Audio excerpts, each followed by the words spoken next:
I have been a rich man and I have been a poor man, and I choose rich every fucking time.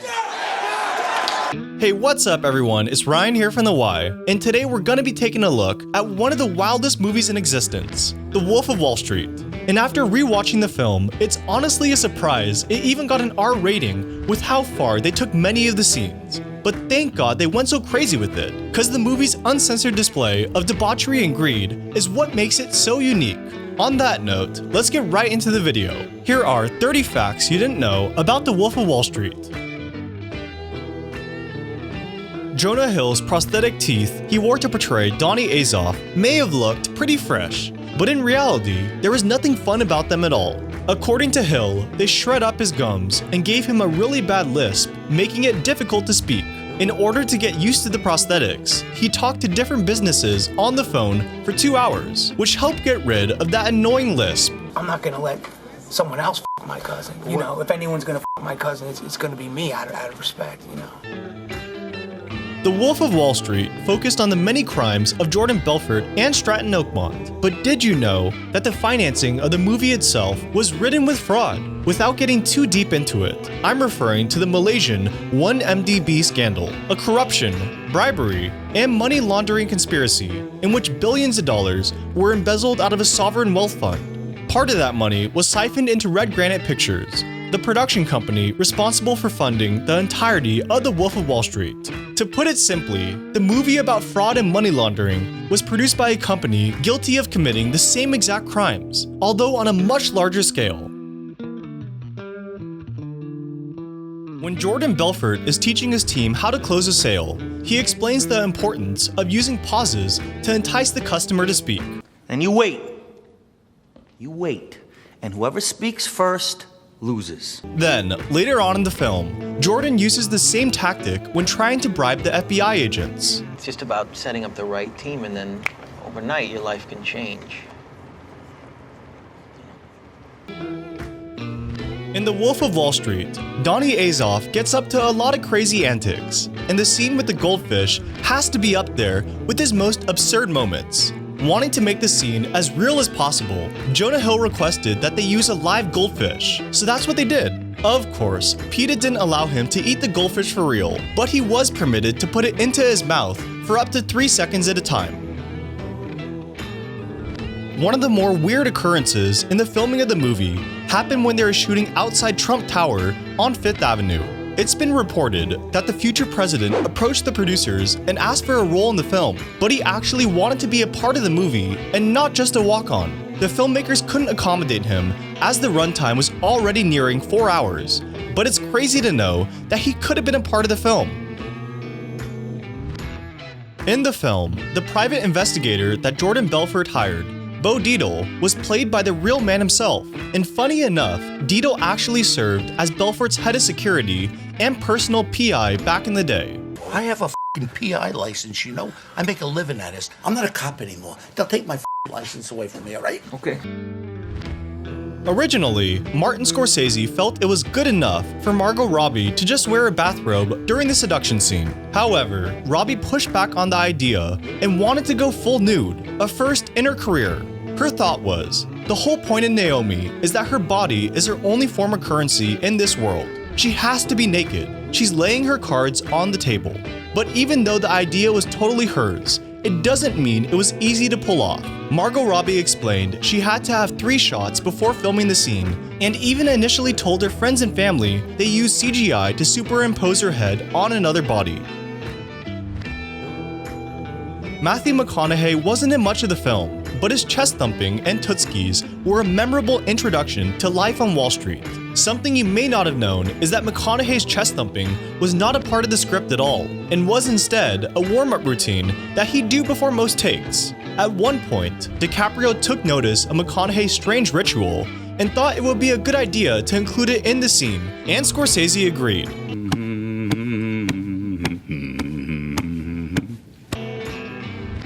The beach house party in The Wolf of Wall Street actually happened in real life, and there's footage on YouTube to prove it. Well, we already are the most powerful firm, but it'll be a legend on Wall Street, guys, and that's our goal.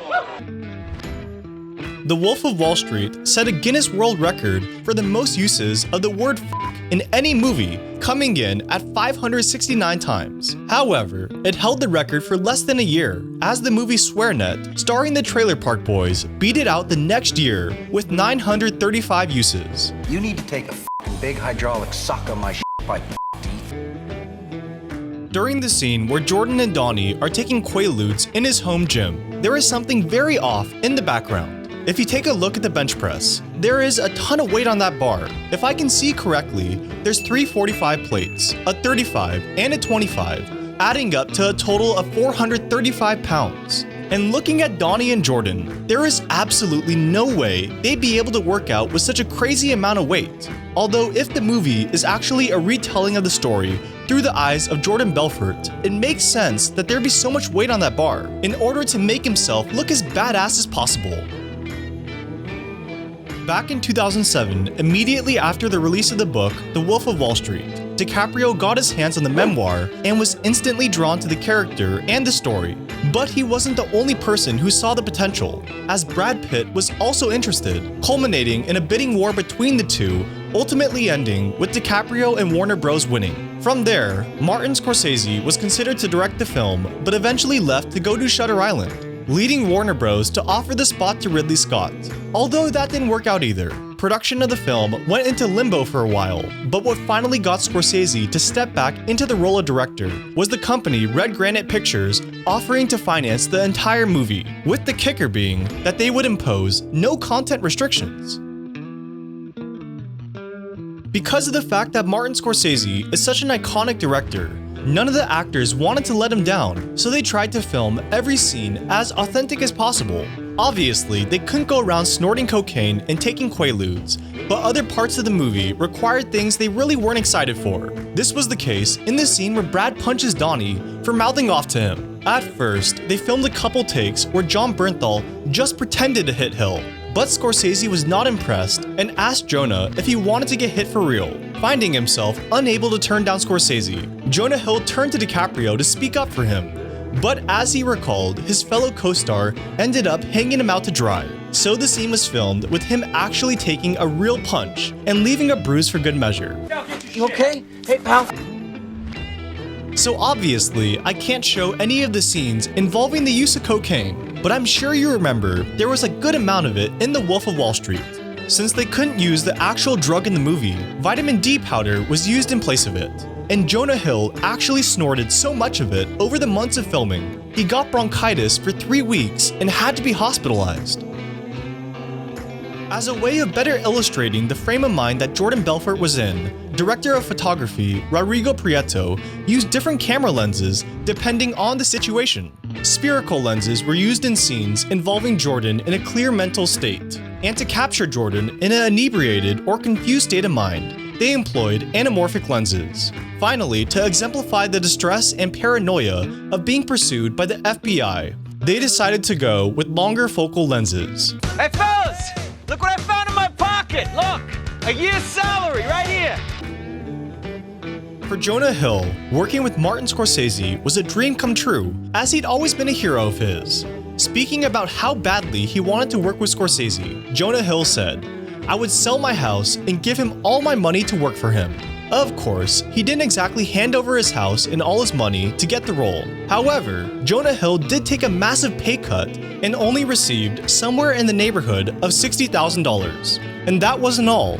Jonah Hill also insisted on auditioning for Martin Scorsese, even though it wasn't expected of him. It was the first audition he'd done in over 6 years, and he wanted to do it to convince Scorsese beyond a shadow of a doubt that he was the right fit for Donnie Azoff. Hey, Paulie, what's up? No, everything's fine. Hey, listen, I quit. The Wolf of Wall Street is full of memorable scenes, but possibly the nuttiest is when Donnie starts masturbating to Naomi in front of everybody at the party. There's no way I can actually show the clip on YouTube, but I can assure you it was not the real thing and rather a prosthetic. Because of the craziness of the scene, Jonah Hill had to go around and tell all the background actors exactly what he was going to be doing, so they wouldn't burst out laughing at the sight of him pulling out his genitalia and masturbating. The Wolf of Wall Street was a film that contained many firsts for director Martin Scorsese, and one that you might not expect was the use of a clip shot from an iPhone. The scene in question is the fasten seatbelt sign and was filmed on a commercial flight by effects supervisor Robert Legato. The clip was originally intended to be an example, but when Scorsese viewed the footage, he said, "Great, let's just use that." You would think there's no way that woman got her head shaved for real, but there was nothing fake about it. The girl in question was Natasha Newman Thomas, a costume designer and a good friend of Leonardo DiCaprio, and surprisingly, this was her first and only acting gig to date. When the FBI agents are on board Jordan's yacht, he says this: Goldman, the Lehman Brothers, Merrill, collateralized debt obligations, this internet stock bullshit. I mean, it's a fucking travesty. This is a reference to the dot-com bubble involving tech stocks in 2000 and the financial crash of 2008, which was caused in large part by the major banks' use of CDOs. The day of the Steve Madden IPO was definitely one of the high points of the film, and the entire sequence might have looked a lot different had it not been for Steven Spielberg. That's because the day the scenes were filmed, Spielberg randomly showed up to the set to say hello, and ended up staying for the entire shoot, offering his advice on how they should film many of the shots. According to Margot Robbie, the sex scene on the bed full of cash was very uncomfortable because the fake bills had sharp edges, resulting in multiple paper cuts. DiCaprio echoed her sentiment and said it was definitely painful, but he didn't care too much because he was laying on top of Margot Robbie naked, so his focus was elsewhere. God. Something that was not depicted in the film was that the real Mark Hanna bought a 25% stake in Stratton Oakmont at its inception and worked with Belfort for another 2 years after their stint at LF Rothschild. If there's one big takeaway from all these facts, it's that Martin Scorsese loves improvisation in his films. And Margot Robbie, knowing this ahead of time, actually employed some improv in her audition to improve her chances of getting cast as the Duchess of Bay Ridge. The scene involved her and DiCaprio in a heated argument, where he said, "You should be happy to have a husband like me. Now get over here and kiss me." She remembered how a part of her thought, maybe I should kiss him. When else am I ever going to get a chance to kiss Leo DiCaprio ever? But another part of her brain went the complete opposite way, and she went whack and screamed, "F you," which of course wasn't in the script at all. But Scorsese loved her boldness, and so did DiCaprio, who even asked her to slap him again. Unlike the character he portrays in The Wolf of Wall Street, Leonardo DiCaprio has never been much of a drug or alcohol enthusiast. So when he had to film the scene where Belfort overdoses on Quaaludes, he had to seek out inspiration for how a person in that situation might act. He eventually stumbled upon the iconic "Drunkest Guy in the World" video on YouTube and watched it on repeat until he became the man himself. DiCaprio said it was his motivation that was really intriguing. He had one singular goal, one that was to get a beer out of the 7-Eleven, and it took him a half an hour. This line was taken directly from the classic movie Heat. Who? What are you, a f***ing owl? Who? Were you a f***ing owl? The Wolf of Wall Street is Martin Scorsese's highest-grossing film of his career, coming in at $392 million. Danny Perush, the real Donnie Azoff, had some things to say about the truth of certain events depicted in The Wolf of Wall Street. So let's play a little game of fact or fiction according to Danny Perush. Did he actually marry his first cousin? Fact: he did marry his first cousin Nancy, had 3 children, and later got divorced. Did people actually call Jordan Belfort the Wolf? Look at this. The Wolf of Wall Street, they call me. Look. Fiction. Perush doesn't remember anyone ever calling him the Wolf, and it's likely a name he made up to advertise his book. There was once a chimpanzee at a Stratton Oakmont office party. Fiction. There was never any chimpanzee, or any animal for that matter, in the office. Danny Perush once ate a goldfish. Fact. Perush recalled telling a broker, "If you don't do more business, I'm going to eat your goldfish." So I did. They used little people as human darts at an office party. Fiction. They did invite little people over to some office parties, but there was no abuse like that present. they paid a girl 10 grand to shave her head. Fact. This part from the movie was totally true, and she came out of it 10 grand richer. In the movie, Jordan Belfort said the sexcapades in the office got so crazy, they had to send out a memo declaring the office a free zone from 8 a.m. to 7 p.m. Fiction. The work environment at Stratton Oakmont was absolutely akin to a fraternity, but it never got to that level. After the release of the film, the real Jordan Belfort weighed in on parts of the movie he felt weren't totally accurate. One scene in particular he had some issues with was the end of his marriage to Naomi.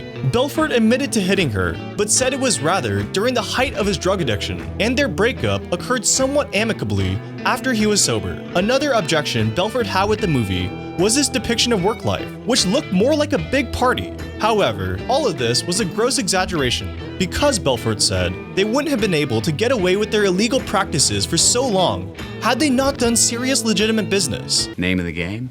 Move the money from your client's pocket into your pocket. So you might be wondering what's become of the real Jordan Belfort all these years later.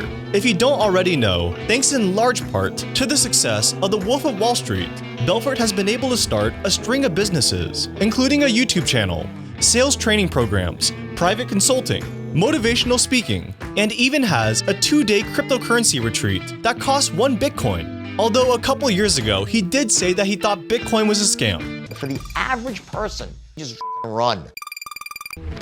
Thank you all for watching. I hope you enjoyed it. If you did, leave me a like and don't forget to subscribe. Alright, till next time, have a great day everyone.